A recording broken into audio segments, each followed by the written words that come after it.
Right, so hello and welcome to another video on my channel. I should say another mess of a video because this is not going to be good. Lower your expectations. I know what you're thinking. She might make some good content. She won't.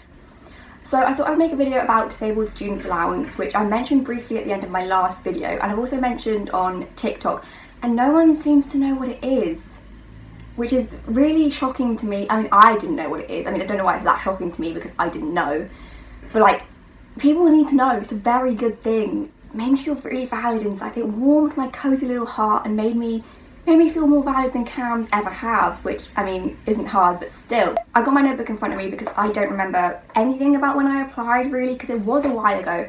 Right, so to start this off, I'm in England, so I applied through Student Finance England. I don't know if it's the exact same process in Wales or in other countries, so I'm not sure if this is going to be the same everywhere. Probably not, but this is from England. I am in England. I applied to a university in England, so this is how it works in England, basically. Right, so DSA is Disabled Students Allowance, and it's basically an allowance from the government that they can spend on equipment to help you manage an illness at university. So when you go on the Student Finance website and you go to apply for your maintenance loan, I did mine in around March, end of February, I think, because I just confirmed my university place. So that's when I went on the website and said, by the way, I'm going to uni, can I have some money? So when you go on there, they give you a little couple of questions, and they ask you, are you doing a social work course, teaching, postgraduate, that kind of stuff. And then they also ask if you have a mental or physical illness. And I obviously ticked yes because I do. And then at some point after that, I think quite quickly after, they asked if you want to apply for DSA. And I thought, why not? I didn't really know what it was. I couldn't really find much good information online about it, so I didn't know what to expect. I just thought it might be nice, I might get some money, I might get some stuff. Why not? It's a case of why not, basically. So then, after you have to first send off your confirmation of identification to Student Finance. So basically, until Student Finance England had confirmation of my identification, which I sent them in the form of my birth certificate, I could not do the DSA application. They couldn't start processing it. Right, so because of COVID, my application is probably going to be a little bit different to other people, but not largely different, because the only difference was my assessment, I think. So I sent off all my medical evidence. They don't ask for anything before that. They don't ask you anything. They just ask if you have a mental or physical illness that affects your studying. You tick yes, and then they're like, start applying. So I sent off all my medical evidence. For that, I used any letters I had from mental health services, any letters I had from my GP. I sent everything because I'd rather send them too much than not send them enough and get rejected and then have to go through it again. So I sent them literally every single letter I have from Cams, and I have a lot, so they did get a lot of evidence from me. But I thought I'd rather give them too much so they can get a good idea of what's going on, rather than them just see a letter and say, oh, she's slightly nervous. That's not going to give them any idea of what they can do to help. So after you've sent them your medical evidence, it will take them a little while to process that. Someone at DSA will read that. They'll decide whether or not you're eligible. So after you get your eligibility letter, the next step is to book an assessment. So because of COVID, mine has to be on the phone, but they'll just tell you this is your closest assessment centre. They'll send you a link to the website. You go online and you book. Doesn't take long at all. You just put, hi, this is my name, this is my address, phone number, the kind of things that you do when you sign up anywhere. And then someone contacted me from that centre, and they were like, by the way, we've got your letter, would you like our next assessment appointment? Here are the dates that we've got. I got my assessment very quickly. It was very, very quick. That it won't be the same if it's a physical assessment, because normally it's a face-to-face assessment. You go into the centre, you talk to them, they ask you questions.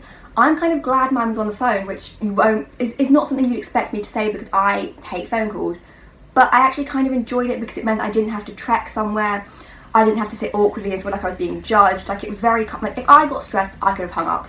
I didn't, but I had an out, if that makes sense. Whereas if you're in an assessment and you're feeling uncomfortable, you're kind of stuck there.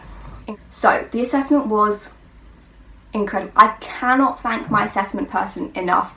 Susanna, you're not watching this, but I love you. An icon. Incredible. If you've ever applied for personal independence payment and you have gone through that assessment, nothing like that. You don't get invalidated. You don't get bullied by professionals. It was incredible. So they basically start off asking, they just check that you've got your eligibility letter. Keep every document they send you. Absolutely. Because if you do not keep your eligibility letter, you can't get anything.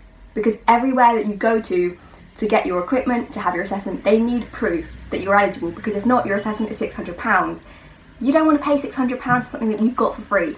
So they start off the assessment by just, checking who you are, checking that they've got the right person, checking that you're still okay for the assessment. And then they just kind of ask you a couple of basic questions. So I got asked like what provisions I had in my old school. My assessment was around 45 minutes and it felt quick, but it didn't feel rushed. Like, you could tell this person knew what they were doing. Unlike with PIP, they actually understood what a mental illness was. They actually knew, oh, because of this symptom, she's going to struggle with this. And then even if I didn't mention something, they were like, oh, I know that other people with this struggle doing this. Is that something that you struggle with? And if you said yes, they gave you another recommendation. If you said no, that's fine. They're not bothered. They're just like, wow, let's move on. I really loved my assessment. I really hate phone calls, like really hate phone calls. And my assessment was great.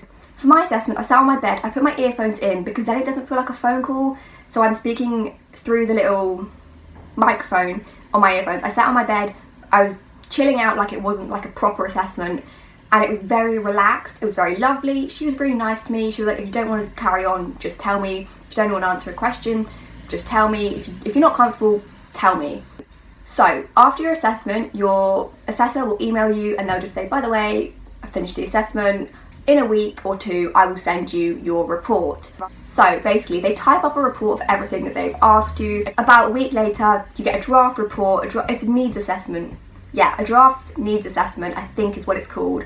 You read through it, you check that it's all okay. If you don't like any of it, email them back and say, hi, not happy with this, can you take this out? Like, you get asked basically, have a think about if you can think of anything else that would be beneficial for you. So if they don't mention something on the phone and then you think, actually, I would really, really like this, email it to them after they sent you your draft assessment and just say, by the way, you didn't mention this, is it possible that we could maybe ask for this because I think it would be beneficial? They might say no. That is the worst thing they could do, is say no. It really is. Like, you're not going to get invalidated like with PIP. So then after you've seen your draft assessment, you read it, you check, yeah, this is all fine for me, I'm happy with this, or no, I'm not happy with this, can we change this?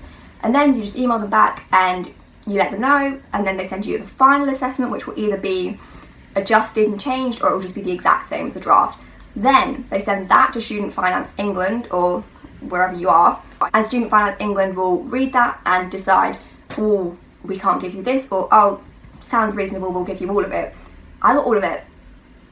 Every single thing. I will go through what I got, but it made my little heart glow. I felt really valid and I felt really loved, and it was very nice. So the government will they'll approve some things and they won't approve some, or they'll approve everything or they'll not approve anything.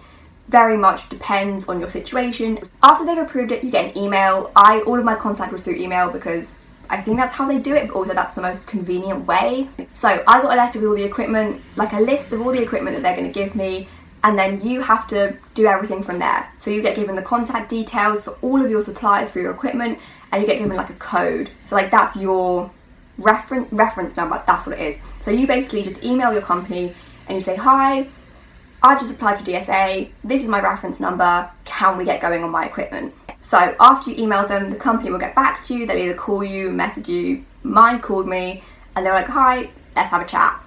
It's not a very intense chat. They just ask, when are you free? Is this all correct? When would you like this delivered? And I got mine delivered. I think it took 2 weeks to deliver mine, but that's just because it wasn't in stock. You can get things very quickly.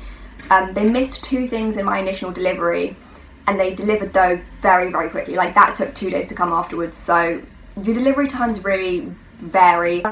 Right, so then after you've done all of that and you've ordered it all, your delivery slot's done, you get your equipment and you're done. That's it, you get your equipment. It's not the most difficult thing to do. Like, the process is not that hard. So then after that, you will get like a couple of letters, emails, that kind of thing with just your insurance, because they might insure some things. Like, I've got 2 kind of big equipment things that they've insured for me for 3 years. So for the course of my degree, these things are insured for me. If I have a problem, I've got the engineer that I can call, and I've also got their like tech support that I can just phone and say, by the way, this is broken, can you fix it? Right, so I'm going to go through basically my timeline first. Right, so at some point in March, I could not find the date for the life of me. I started the application, I sent my medical evidence. In April, nothing happened. Very silent month. In May, I got my eligibility letter basically saying, yes, you're eligible, book your assessment, do all of that stuff. So my assessment was on the 11th of May, and then my report, my needs assessment, was approved on the 28th. So it was only 17 days, not very long at all. Then I got my delivery of DSA stuff on June the 23rd. So from March until June. But yeah, so I have my order confirmation of everything that I got. I'm going to read it all out from here, and then I'm going to show you everything which is down there.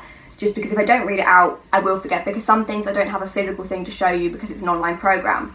So I've got 3 years of insurance for my laptop and my printer, both of which were supplied by them. I then got a Lenovo laptop. I don't know what make it is. I don't understand all these letters. V15.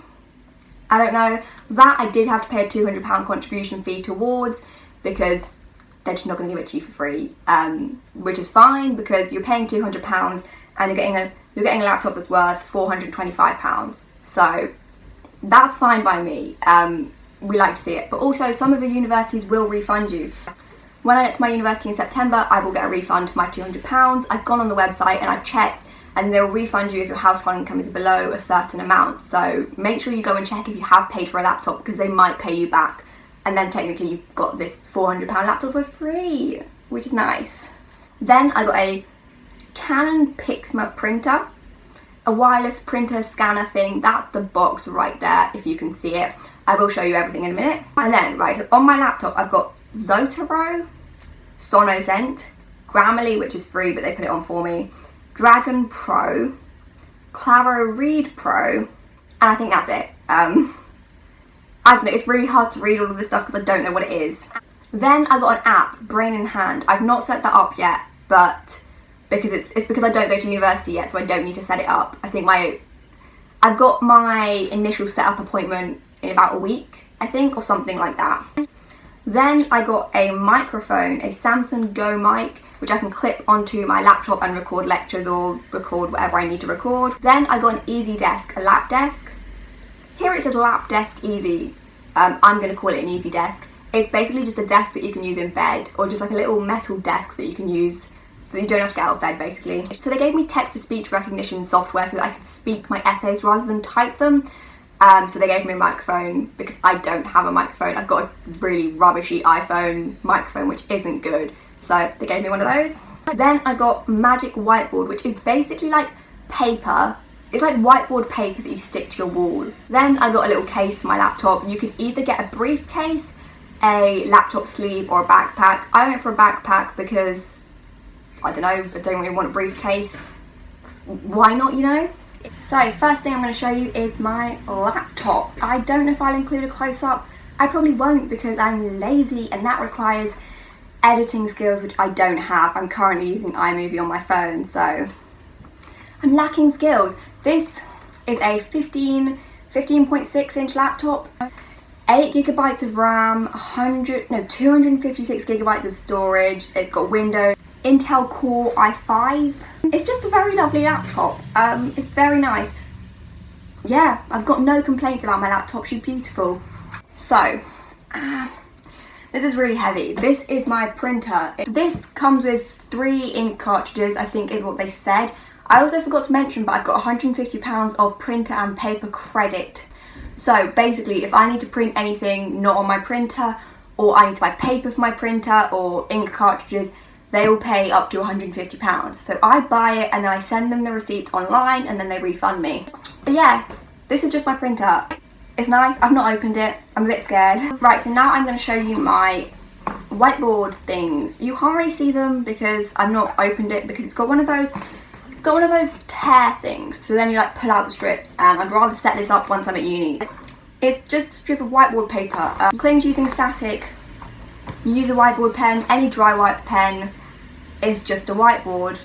I've got 25 sheets, so that should last me a while because I feel like you don't have to get rid of it until it starts getting all grotty. Right, so then we have this headset. I haven't tested it, which I probably should test this at some point, but I haven't. Right, so next up we have my little microphone. This is just a tiny microphone. So it really is teeny tiny. Yeah, that's how big it is. Let's pretend this is a laptop. clip it on the top here, and then you can record your lectures, and it's just a little inconspicuous little microphone. You know, we like to see it.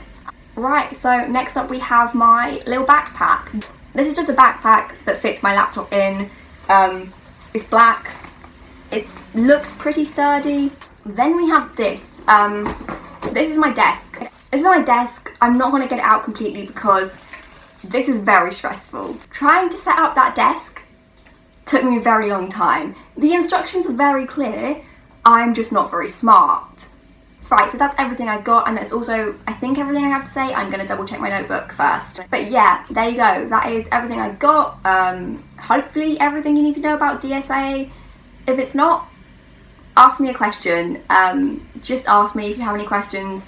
But yeah, thank you for watching. I hope you enjoyed it. If you didn't, that's not my problem, basically. If you didn't, you just sat through however many long minute videos and gave me watch time, so thank you very much. But yeah, thanks for watching. If you have something nice to say, say it. If you have nothing nice to say, don't say it.